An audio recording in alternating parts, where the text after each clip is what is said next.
হয়তো নানাবিধ কথাবার্তা বলতে পারতো, আমাদের কথার তার শেষ নাই, বুঝছেন না, নানাবিধ।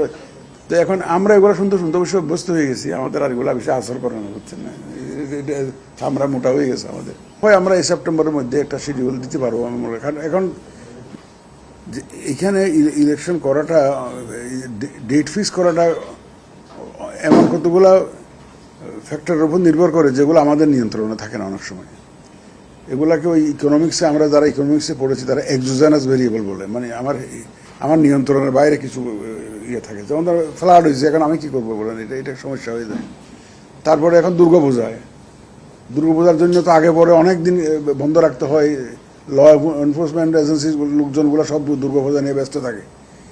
গ্রামে গঞ্জে পূজা হয়, শত শত পূজা মণ্ডপ হয়, তো ওর মধ্যে ইলেকশন দিলে একটা সমস্যা হয়ে যায় না, দুর্গাপূজার জন্য একটা গ্যাপ রাখতে হয়।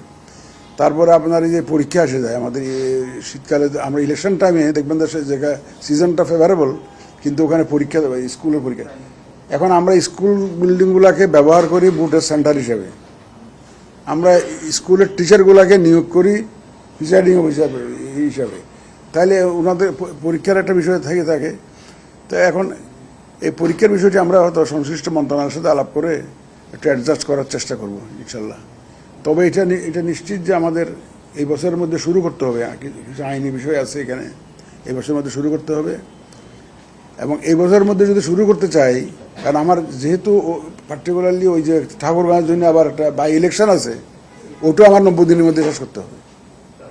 এটা 90 দিনের মধ্যে শেষ করতে গেলে তাহলে এটা যাতে ক্ল্যাশ না হয়, কারণ আমার তো ইউনিয়ন পরিষদ তো ঠাকুরগাঁও আছে, যাতে ক্ল্যাশ যাতে না হয় সেটা ইনশিওর করে আগাতে হচ্ছে আমাদেরকে। তো ইন এনি কেস আমার মনে হয় আমরা এই সেপ্টেম্বরের মধ্যে একটা শিডিউল দিতে পারবো আমি মনে করি। এখন দেখেন অনেকে কনসেপচুয়ালি এটা অনেক ভুল করে, যে একটু খেয়াল করতে হবে যে আমরা শিডিউল যদি এখানে সেপ্টেম্বর অক্টোবরে দেই, ফর এক্সাম্পল একাডেমিক্যালি স্পিকিং, ইলেকশনটা তো যাবে হবে আগামী বছর দিয়ে পড়ে, আগামী বছর ইলেকশন করলে আমাকে কিন্তু এই বছরের শিডিউলটা দিতে হবে, বুঝছেন তো। তো সুতরাং আশা করছি যে আমরা হয়তো এই মাসের মধ্যে, এই মাস মানে সেপ্টেম্বর মাসের মধ্যে হয়তো শিডিউলটা ঘোষণা করতে পারবো। তাহলে আলটিমেটলি গিয়ে বছরের শেষে এবং কিছু কিছু হয়তো আগামী বছরে দিয়ে চলে যেতে পারে। আবার আগামী বছরের অসুবিধাটা হলো, দেখেন ওই যে ফেব্রুয়ারি মাসে আবার রমজান এসে যাবে আমার ফার্স্ট উইকের শেষের দিকে রমজান এসে যাবে, তো রমজান তার ডিলিগেশন করতে পারবো না। তাইলে আমাদের যে টাইম স্লট যেখানে আমাদেরকে ইলেকশনকে অ্যাকোমোডেট করতে হবে ইজ ভেরি শর্ট। তারপরে যদি আবার রমজানের পরে যেতে যাই, তারপরে আবার কি বলে ঈদুল আজহা, তারপর বর্ষাকাল, গরমকাল এবং বর্ষাকাল, নানাবিধ জটিলতা। আর আমাদের ধরেন কোনোখানে যদি কোনো একটা ধরুন আমরা যদি বিবেচনা ইচ্ছা করেও বাদ দিতে হয় আমাদের, যে সম্ভব না অ্যাকোমোডেট করা, দেখবেন যে অনেক ধরনের এখানে সমালোচনা শুরু হয়ে যাবে, যে ওই স্কুলের পরীক্ষাটা চিন্তা করলো না, ওইটা করলো না, দুর্গাপূজা দেখলো না, বর্ষাকাল দেখলো না, তারপরে হয়তো নানাবিধ কথাবার্তা বলতে পারতো, আমাদের কথার তার শেষ নাই, বুঝছেন না, নানাবিধ।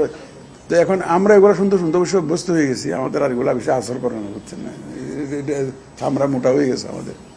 আমরা will try to discuss the issue with the relevant ministry, এবং তাদেরকে অনুরোধ করবো যাতে পরীক্ষাটা দ্রুত শেষ করে নিয়ে নেয়, ওনারা সেই ব্যবস্থা করে। না, ইফ ইট ইস পসিবল আমরা হয়তো মেবি এন্ড অফ নভেম্বরে শুরু করতে পারি, যদি ওনারা পরীক্ষাটা একটু আগে নিতে পারেন। এখন আমাদের লিমিটেশন হচ্ছে আমাদেরকে লার্জ নাম্বার অফ ইউনিয়ন পরিষদ election has to be done within this ইয়ার, করতে হবে এই বছরের মধ্যে করতে হবে। না, উনি কোনো কিছুই বলেন নাই আমাদের কাছে, নির্দেশনামূলক কিছু উনি বলেন নাই। উনি জাস্ট আমরা বলেছি, আমাদের কাছে শুনতে চেয়েছে, আমাদের প্রস্তুতি কীরকম শুনতে চেয়েছেন, কোনটা কবে করতে চান, এগুলো জাস্ট জানতে চেয়েছেন ক্যাজুয়ালি। উনি কোনো ধরনের কোনো কিছু আমাদের উপরে ইম্পোজ করার বলেন, উনি শুধু বরং বলেছেন আপনারা যাতে ইন্ডিপেন্ডেন্টলি কাজ করতে পারেন, প্রফেশনালি কাজ করতে পারেন, নিউট্রালি কাজ করতে পারেন, তার জন্য আমার যাবতীয় সহযোগিতা থাকবে আপনাদের, এটা উনি আমাদেরকে এশিওর করেছেন। আমি বলেছি যে স্যার আমরা আপনার কাছেই আসবো, ওনাদের কোনো অসুবিধা হলে। তো উনি বলেন যে you are always welcome. Always welcome, আমার সব ধরনের সহযোগিতা আপনাদের জন্য থাকবে।